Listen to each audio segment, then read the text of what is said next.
Article 370 abrogate करना हो या फिर रसिया से ऑयल परचेज करना, इंडिया को किसी की परमिशन नहीं चाहिए कोई भी डिसीजन लेने के लिए, क्योंकि इंडिया एक सॉवरेन नेशन है। अभी तक हमने जान लिया कि प्रेम्बल होता क्या है। आज हम इस लेक्चर में समझेंगे कि इस प्रेम्बल में इस वर्ड सॉवरेन का क्या मतलब है। जनरल डेफिनेशन से यदि समझे तो सॉवरेन होने का मतलब है कि इंडिया एक इंडिपेंडेंट एंटिटी है और इसके ऊपर कोई भी एक्सटर्नल कंट्रोल या इंटरफेरेंस नहीं है। यानी हम जो डिसीजन चाहे खुद से ले सकते हैं। इंटरनल एक्सटर्नल कोई भी पॉलिसी डिजाइन करना हो, बाहर का कोई हमें डिक्टेट नहीं करेगा। हिस्टोरिकल कॉन्टेक्स्ट में यदि समझे तो India is neither a dependency nor a dominion. ना तो हम किसी पे डिपेंडेंट हैं, ना ही हम किसी दूसरे नेशन के डोमिनियन है। अब इस डोमिनियन को समझते हैं कि क्या होता है। देखिए, इंडिया आज़ाद हुआ 1947 में, हम इंडिपेंडेंट हो गए, लेकिन 1950 तक हम डोमिनियन स्टेट थे इंग्लैंड के अंदर ही। याद रखना है, 1947 में इंडिपेंडेंट हुए, बट हमारी स्टेटस डोमिनियन थी, सॉवेरिन नहीं था। अब डोमिनियन होने का मतलब क्या है? डोमिनियन होने का मतलब है कि ब्रिटिश कॉमनवेल्थ के अंदर ही हम सेल्फ गवर्निंग थे, यानी कि उन्हीं के कंट्रोल में कहीं ना कहीं इनडायरेक्टली थे। जो हमारा गवर्नेंस था या पॉलिटी थी, वो गवर्नमेंट ऑफ इंडिया एक्ट 1935 के अंदर चलता था, ना कि हमारे कॉन्स्टिट्यूशन या कॉन्स्टिट्यूशनल प्रोविजन से।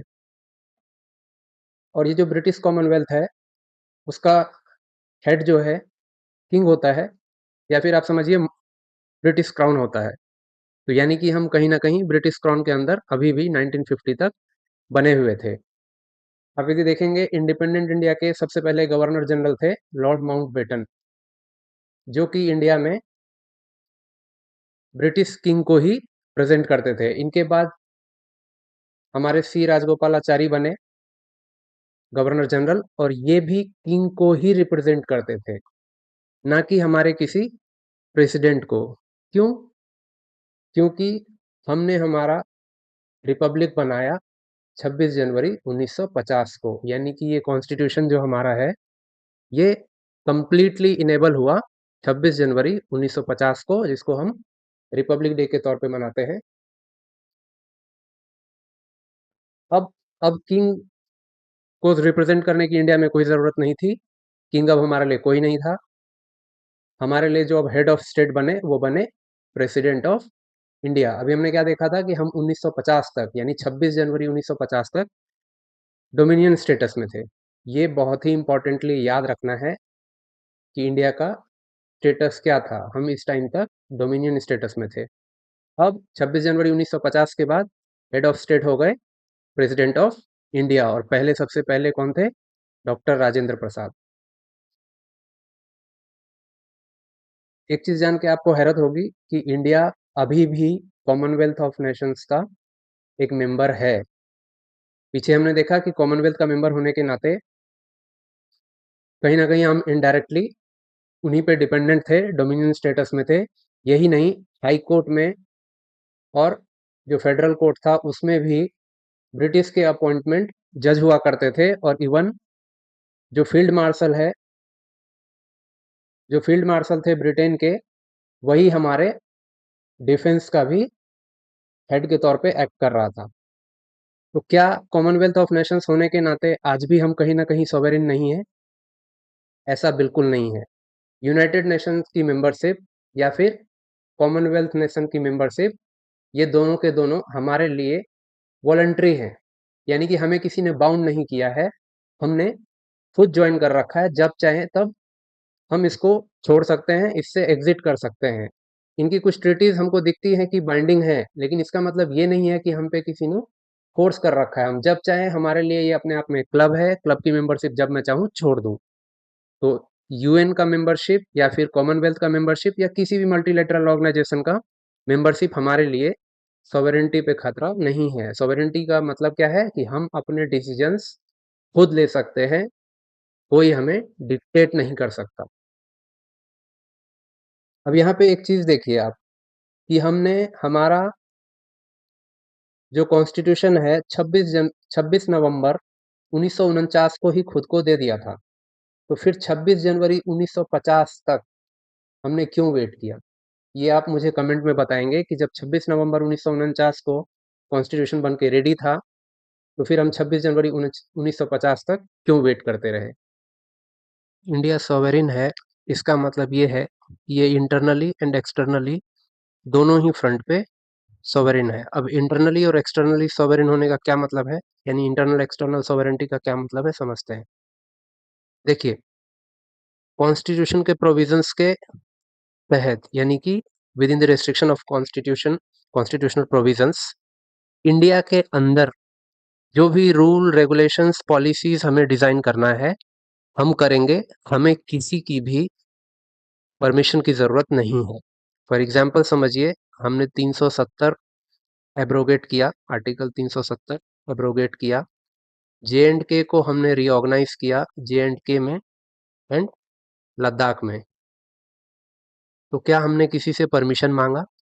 नहीं। क्या हमें किसी ने रोक टोक किया? नहीं। चाहे वो कोई भी कंट्री हो, कितनी भी पावरफुल कंट्री हो, या चाहे इंडिया की ही कोई एजेंसी हो, इंस्टीट्यूशन हो, ऑर्गेनाइजेशन हो, कोई इंडिविजुअल पर्सन हो, कोई भी हमें हमारे इंटरनल पॉलिसीज डिजाइन करने से रोक टोक नहीं कर सकता। हमें किसी के परमिशन की जरूरत नहीं है। फॉर एग्जाम्पल, हम यदि मान लीजिए किसी पॉलिसी में, किसी स्कीम में कहते हैं कि आधार मैंडेटरी है तो है, कॉन्स्टिट्यूशन अलाउ करता है इस तरह की पॉलिसी बनाना, तो हम बना सकते हैं। यदि हमने बोला कि 18 प्लस एज की रिक्वायरमेंट लाइसेंस बनाने के लिए है, तो हम ऐसी पॉलिसी बना सकते हैं।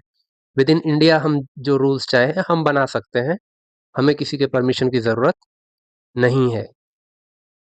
आपको इस लाइन से ये ध्यान रखना है कि पार्लियामेंट के पास पावर तो है किसी भी मैटर पे लॉ बनाने का, लेकिन कुछ रेस्ट्रिक्शंस होती हैं 7th शेड्यूल के अंदर। उसको हम डिटेल में बाद में देखेंगे। अभी आप बस समझ लीजिए कि कॉन्स्टिट्यूशनल प्रोविजंस के अंदर हम कोई भी रूल रेगुलेशन पॉलिसीज इंटरनल अपने कंट्री के अंदर बना सकते हैं बिना किसी के परमिशन के जरूरत के।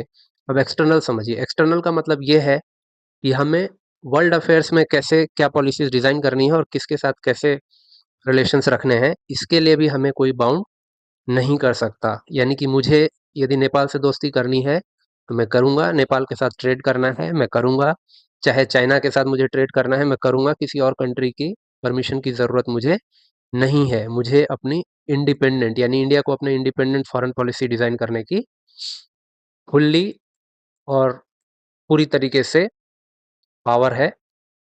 एग्जाम्पल से देखिए, रसिया पे अमेरिका का सैंक्शन था, फिर भी हमने S-400 विमान के लिए डील साइन किया कि हम S-400 विमान रसिया से खरीदेंगे। यानी कि हमने अपनी मर्जी से किया, किसी और के परमिशन की हमें ज़रूरत नहीं थी। वर्ल्ड अफेयर्स में हमें कैसे पेश आना है, इसमें भी किसी के परमिशन की ज़रूरत नहीं है। हम किसी भी इंटरनेशनल कम्युनिटी के मेंबर हैं, लेकिन बराबर के हिस्सेदार, किसी के सबऑर्डिनेट नहीं। एक्सटर्नल सॉवरेनिटी का एक और मतलब है जो कि बड़ा इंपॉर्टेंट है। देखिए, एक्सटर्नल सॉवरेनिटी का मतलब ये भी है कि हम कोई भी फॉरेन टेरिटरी को एक्वायर कर सकते हैं, या फिर ये जो सीड है, सीड का मतलब है कि हम किसी को अपने टेरिटरी का हिस्सा ट्रांसफर कर सकते हैं। यूपीएससी को केसेस बड़े ही रास आते हैं, तो हम आगे डिटेल में देखेंगे। वेरूवेरी यूनियन केस 1960, और इसके लिए 9th कॉन्स्टिट्यूशनल अमेंडमेंट जो है वो इम्पोर्टेंट हो जाता है। और हाल फिलहाल का एग्जांपल से हम देखेंगे land boundary agreement with Bangladesh in 2015। इसमें हमने अपने 111 एनक्लेव्स बांग्लादेश को ट्रांसफर किया था। ये दोनों ही हम डिटेल में देखेंगे नेक्स्ट वीडियो में।